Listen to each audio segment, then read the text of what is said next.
نہ سو جاتا اور میرے رسول مصلی بچھا کے کھڑے ہو جاتے. او یار کھیتی باڑی کر کے نہیں، محنت مزدوری کر کے نہیں. جناب عائشہ کہتی ہیں میں یہ بھی دیکھتی کہ حضور ایک آیت شروع کرتے تو ساری رات اسی کو پڑھتے، اور میری نظر جاتی تو قدم مبارک پہ ورم آ جاتا. یار نماز پڑھ پڑھ کے اتنی مشقت کر کے اتنی جد و جہد کر کے ورم آ گیا. یا رسول اللہ اتنی محنت کیوں کرتے ہو؟ فرمایا افلا اکون عبدا شکورا، کیا میں اپنے رب کا شکر گزار بندہ نہ بنوں؟ صحابہ کا ذوق عبادتوں کا، ریاضتوں کا، تلاوتوں کا، طبیعت ہے ان کی. وہ ایک دوسرے کو، حضرت مولا علی شیر خدا کرم اللہ تعالی وجہہ الکریم کے زمانے میں روم کے بادشاہ نے کہا یار یہ مسلمانوں کا پتہ تو کرو، یہ آخر کیوں اتنے زیادہ مجاہد ہیں. اس زمانے میں جاسوس بھیجنے کا مزاج تھا. اب تو جاسوس پکڑا جاتا ہے، اب تو جاسوس ہے، اور جاسوسی کا شوق ویسے آج بھی ہے. عرض کروں تھوڑی سی بات اس عنوان سے. پتہ کیا ہمارا مسئلہ ہے؟ ہم جہاں جاتے ہیں نا وہاں تھوڑی خوشبو سونگنے کی کوشش کرتے ہیں. وہ کیا ہے تو یہ کیا ہے تو ادھر کیا ہے تو تھوڑا سا ادھر کیا ہے. میرے رسول پاک پڑھیے درود شریف سارے پڑھیے ذرا زور سے صلی اللہ تعالی. نبی پاک علیہ السلام نے فرمایا جاسوسی نہ کرنا ورنہ تم بندوں کو خراب کر دو. اور فرمایا اس طرح نہ ہو کہ تم کسی کے آپ کھول نہ نکلو تو تمہارے پہلے کھول جائیں. یہ جو ذوق ہے نا یہ ختم کریں، چھوڑیں. مطلب آپ کس چکر میں پڑے ہوئے ہیں؟ اتنی زیادہ توجہ کرنے کی کیا ضرورت ہے؟ نے کام سے کام رکھیں، اس میں بندہ تھوڑا سا نا آسان رہتا ہے. یہ جو بہت زیادہ ٹٹولنے والے لوگ ہوتے ہیں نا وہ بےچارے پھر عمر ٹٹولتے ہی گزار دیتے ہیں، اس لیے کہ مزاج ہی بہت پکا ہے. بوری کا منہ کھول کے اندر تک ہاتھ ڈالنا تو پھر کئی دفعہ سامنے سے بچھو بھی لڑ جاتا ہے، خرابی ہوتی. تو جاسوسی کی جاتی تھی. اس نے بھی جاسوس بھیجے کیونکہ قبیلوں کے لوگ تھے، کچھ مسلم کچھ کافر، پہچانے نہیں جاتے تھے لوگ. تو کچھ لوگ اس نے بھیجے، انہوں نے آ کے نا تحقیق کی، ریسرچ کری کہ آخر ماجرا کیا ہے. تو واپس جا کے انہوں نے رپورٹ دی نا روم کے بادشاہ کو. اس رپورٹ کا ایک جملہ بڑا شاندار ہے. وہ کہنے لگا بادشاہ ہمیں مسلمانوں کی کوئی سمجھ نہیں آئی،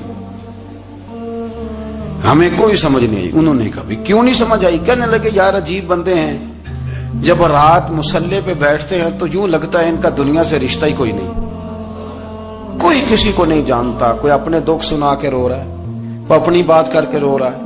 لگتا ہے کہ ان کا کوئی رشتہ ہے ہی نہیں جب مصلی پہ بیٹھتے ہیں. اور فرمایا جب سویرے یہ جہاد کرنے نکلتے ہیں تو لگتا ہے ان سے زیادہ دلیر ہی کوئی نہیں. حالانکہ جو مسلوں پہ رونے دھونے کے لوگ ہوتے ہیں وہ کئی دفعہ جہاد میں کام نہیں کرتے، لیکن عجیب لوگ ہیں کہ رات کے راہب ہیں، دن کے مجاہد ہیں، کوئی سمجھ نہیں آتی. میرے عزیز ان لوگوں نے مصلی آباد کر کے رکھا، تلاوتیں ان کا ذوق رہی، منظر روز پڑھنا، اسباق پڑھنا، وظائف پڑھنا یہ ان کا ذوق رہا. اعلیٰ حضرت بریلوی رحمت اللہ نے 1000 کتاب لکھی ہے، لیکن الوظیفۃ الکریمہ کے نام سے جو وہ صبح و شام وظائف پڑھتے تھے وہ الگ انہوں نے ان کو بیان کیا، پابندی کے ساتھ اپنی اللہ اللہ کرتے. شیخ شہاب الدین سہروردی رحمت اللہ علیہ پر ایک بندے نے اعتراض کیا. اس نے کہا جی آپ کس قسم کے صوفی ہیں، مرید بیٹھے ہیں اور آپ وہاں نفل پڑھ رہے ہیں؟ یہ بھی بڑا مسئلہ ہوتا ہے نا. جو بندہ ملنے آتا ہے وہ اپنے ٹائم کے حساب سے آتا ہے، اور پھر اس کا یہ بھی خیال ہوتا ہے کہ پیر صاحب جو ہیں وہ چونکہ درویش ہیں تو نہ انہیں روٹی کھانی چاہیے نہ سونا چاہیے، چونکہ وہ درویش ہیں، اور ہم چونکہ درویشوں کے ماننے والے ہیں لہذا ہمارا یہ طریقہ ہونا چاہیے کہ جیسے ہم کہیں درویش ویسے ہی کر جائے. حالانکہ جس کو آپ درویش کہیں گے آپ اس کی مانیں گے، آپ منوائیں گے نہیں، ہمارا مزاج ہوتا ہے. شیخ شہاب الدین پر لوگوں نے اعتراض کی، حضور لوگ ملنے آئے ہیں، زیارت کرنے آئے ہیں، یہ بندے دعا کرانے آئے ہیں، اللہ اللہ کرانے آئے اور آپ نفل پڑھ رہے ہیں. کیا جملہ ہے، کیا حسن ہے، کیا خوبصورتی ہے. فرمانے لگے رب رسول سے مانگنے کے لیے مصلی بچھایا ہے، اگر وہاں سے مانگوں گا نہیں تو تمہیں دوں گا کیا؟ پہلے مجھے کچھ لے تو لینے دو، اگر میرے پلے کچھ ہے ہوگی تو آگے دوں گا نا. تو میں مانگنے گیا تھا کہ یا اللہ دے، تیرے بندے لینے آئے دے، تو میں کچھ لوں گا تو آگے دوں گا نا. لیکن ہمارا یہ سٹیٹس، یہ مزاج، یہ شعور نہیں ہے. گپیں، کہانیاں، داستانیں، گفتگو، خطابت، واز، کیا بات. لیکن اگر کچھ کرنے کا کام ہو تو وہ نہیں ہم سے ہوتا. میرے نبی کریم علیہ الصلوۃ والسلام نے مصلی سے دل لگانے کا درس دیا، حضور نے توجہ دلائی. صحابہ اس ذوق کے حامل لوگ تھے، وہ کوشش کرتے تھے. جناب صدیق اکبر رضی اللہ تعالیٰ عنہ کا عبادت کا مزاج ہمیشہ قائم رہا. حضرت عمر فاروق ساری رات اللہ کے حضور کھڑے رہے. حضرت عثمان غنی رضی اللہ تعالیٰ عنہ عشاء کی نماز پڑھ کے 2 رکعتوں کی نیت باندھتے تھے. 15 سپارے پہلی رکعت میں پڑھ دیتے تھے اور 15 سپارے قرآن مجید کے دوسری رکعت میں پڑھ دیتے تھے. آپ نے نا حضرت عمر فاروق کے وصال کے بعد ان کی ایک بیوہ سے نکاح کیا.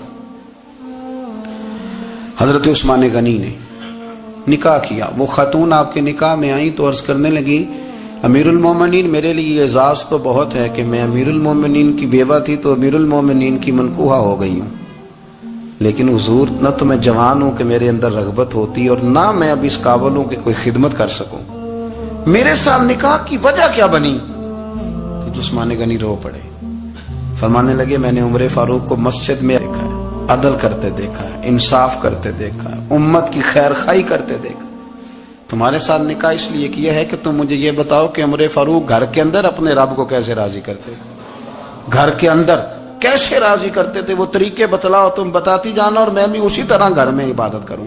میرے رسول کریم علیہ الصلوۃ والسلام نے ارشاد فرمایا، حضور فرمانے لگے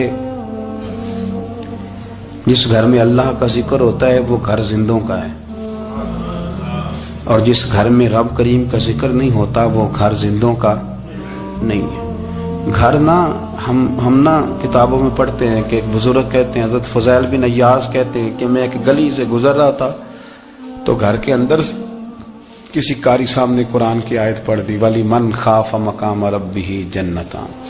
میں تے میرے کانوں سے ٹکرائی تو اللہ نے میری کایا ہی پلٹ دی، میں توبہ کر گیا. اب گھر کے اندر سے آواز آئے تو صحیح نہ تلاوت کی، پر اندر سے آواز آتی نہیں، یا ڈیک بجنے کی آواز آتی ہے، یا ٹی وی چلنے کی آواز آتی ہے، یا دھوم مچانے کی آواز آتی ہے. عبادت کا وہ جو خاص شوق تھا، وہ جو حسن تھا، وہ جو توانائی تھی، وہ جو بات تھی.